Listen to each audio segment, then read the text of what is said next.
سلام به همگی. امروز می‌خوایم با هم یه نگاه عمیق بندازیم به کتاب فوق‌العاده ملت دوپامین از دکتر آنا لمبکی. این کتاب در واقع میاد به یکی از بزرگترین چالش‌های دنیای مدرن ما میپردازه. مصرفگرایی بیرویه. قراره ببینیم چطور میتونیم توی این دنیایی که پر از وسوسه دوباره تعادل رو به زندگیمون برگردونیم.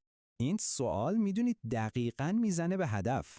یه پارادوکس خیلی عجیبیه که فکر کنم خیلیامون تجربهش کردیم. با اینکه این همه امکانات و ثروت دور برمون هست، چرا حس خوشبختیمون کمتر شده؟ دکتر لمبکی توی کتابش دقیقاً میره سراغ ریشه همین حس نارضایتی مدرن. خب برای اینکه موضوع رو بهتر بفهمیم، اول باید ببینیم اصلاً کجا داریم زندگی میکنیم. دکتر لمبکی به این دنیای ما میگه ملت دوپامین. ببینید ما رسما بمباران شدیم از هر طرف با چیزایی که بهمون لذت آنی میدن و دوپامین رو توی مغزمون پمپاژ میکنن محاصره شدیم. از گوشی‌های هوشمندمون گرفته تا سریال‌هایی که پشت سر هم میبینیم، فیدهای بی انتهای شبکه‌های اجتماعی، مواد مخدر که روز به روز قوی‌تر میشن، غذایی که 24 ساعت دم در خونمونه، خرید آنلاین، قمار آنلاین، همه و همه. این محرک‌ها از هر زمان دیگه‌ای توی تاریخ قوی‌تر و در دسترس‌ترن و خب این مغز ما رو تحت یه فشار وحشتناک قرار داده.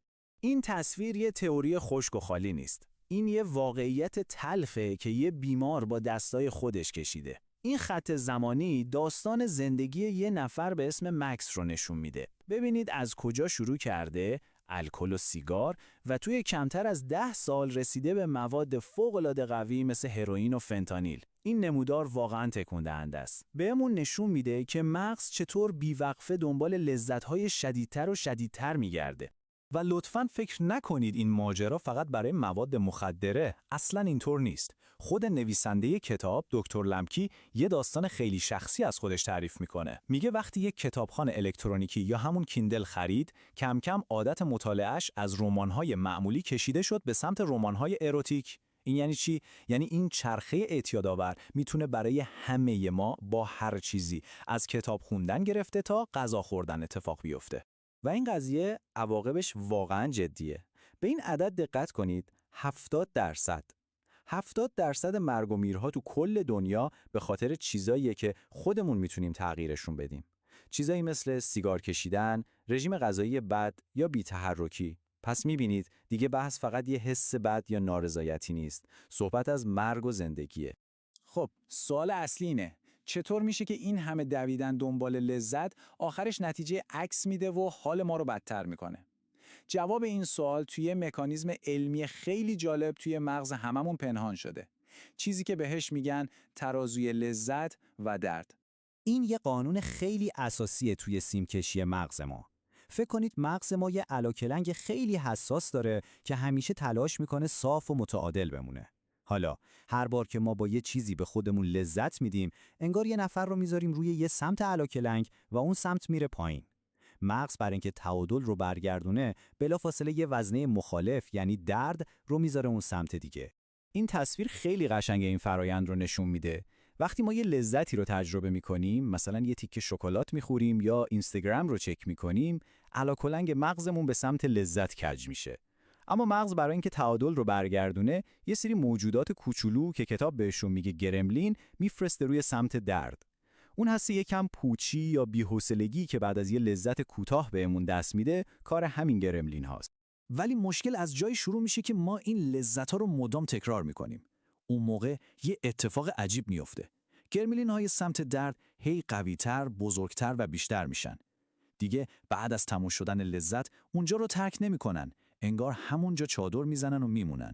نتیجهش چیه؟ نقطه تعادل الکلنگ ما کلاً به سمت درد جابجا میشه. یعنی ما در حالت عادی و پایشون یه حس دائمی کمبود، بیقراری و نارضایتی داریم. و اینجاست که نکته کلیدی مشخص میشه. ما دیگه اون کار رو برای رسیدن به اون لذت اولیه انجام نمیدیم. ما فقط داریم سعی میکنیم از شر اون دردی که گرملین ها درست کردن فرار کنیم. اون لذت سابق حالا فقط برای این لازمه که بتونیم به یه حس نرمال و عادی برسیم. خب تا اینجا شاید یکم ناامید کننده به نظر بیاد، ولی خبر خوب اینه که راه حل وجود داره. ما میتونیم این الکلنگ رو دوباره تنظیم کنیم، یعنی ریستش کنیم و به حالت تعادل طبیعی برگردونیم. بیایید ببینیم چطوری. اولین و شاید بشه گفت مهمترین قدم پرهیزه. باید یه مدت از اون ماده یا اون رفتار فاصله بگیریم. به این کار میگن روزه دوپامین. در واقع با این کار ما به مغزمون فرصت میدیم خودش رو بازسازی کنه و به اون گرملین‌های مزاحم اجازه میدیم که بالاخره از روی سمت درد الکلنگ بلند شن و برن پی کارشون. داستان دلیله یه مثال فوق‌العاده است. اون همیشه فکر میکرد برای اینکه اضطرابش رو کنترل کنه باید حشیش مصرف کنه. اما وقتی تصمیم گرفت فقط برای 1 ماه این کار رو کنار بذاره، یه کشف شگفت‌انگیز کرد. فهمید که اتفاقاً این خود مصرف حشیش بوده که باعث اضطرابش میشده، نه اینکه راه درمانش باشه. خب، استراتژی بعدی اسمش هست خودمحدود سازی. این ایده از داستان حماسی اودیسه میاد. یادتونه که اون برای اینکه در برابر آواز وسوسه انگیز سیرن‌ها مقاومت کنه، به خدمتش گفت اون رو به 2 کل کشتی ببندن. ایده دقیقاً همینه.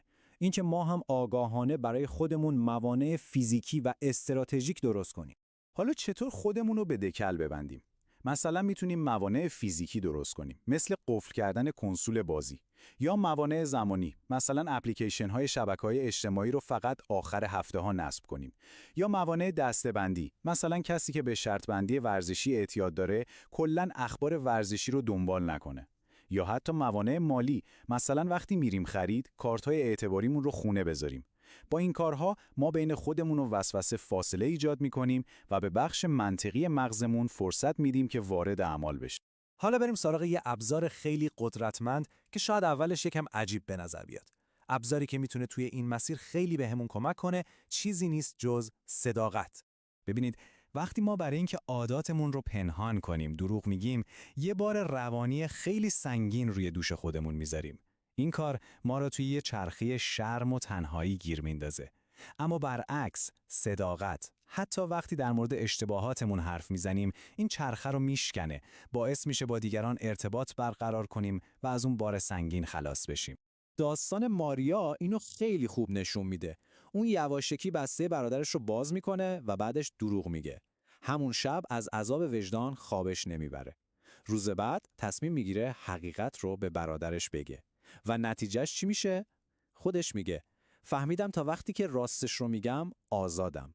با اینکه اعتراف کردن سخت بود، اما در نهایت هم احساس آزادی کرد و هم رابطش با برادرش قوی تر شد. و اما میرسیم به استراتژی آخر. این یکی شاید از همه غیر منتظره تر باشه. راه حل نهایی اینه که فعالانه بریم سراغ شکل‌های سالم درد. بله، درست شنیدید. یعنی چی؟ یعنی آگاهانه بریم سراغ چالش‌ها. کارهایی مثل ورزش سنگین، دوش آب سرد، یا یاد گرفتن یه مهارت خیلی سخت. با این کارها ما خودمون سمت درد علبنگ رو فشار میدیم. مغز در جواب چیکار میکنه؟ برای اینکه تعادل رو برگردونه شروع میکنه با آزاد کردن مواد شیمیایی حال خوب کن خودش، مثل دوپامین و آندورفین. این فرایند به طور غیر مستقیم علبنگ ما رو ریست میکنه و باعث میشه دوباره از لذت‌های ساده زندگی کیف کنیم. داستان دیوید یه مثال بی‌نظیره. اون اضطراب اجتماعی شدیدی داشت و از حرف زدن با غریبه‌ها وحشت می‌کرد. اما خودش رو مجبور کرد که با این ترس روبرو بشه. کم کم با تکرار این کار مغزش رو دوباره برنامه‌ریزی کرد. اون ترسی که زمانی براش یه درد بزرگ بود، به مرور زمان به یه کار عادی و حتی لذت بخش تبدیل شد. پس شاید سوال نهایی این باشه: به جای اینکه مدام از دنیا و سختی‌هاش فرار کنیم، چطور میتونیم با غرق شدن توی خود زندگی راه فرار واقعی رو پیدا کنیم؟ شاید تعادل و شادی واقعی نه در فرار، که در روبرو شدن با دنیا و پذیرفتن چالش‌هاش باشه.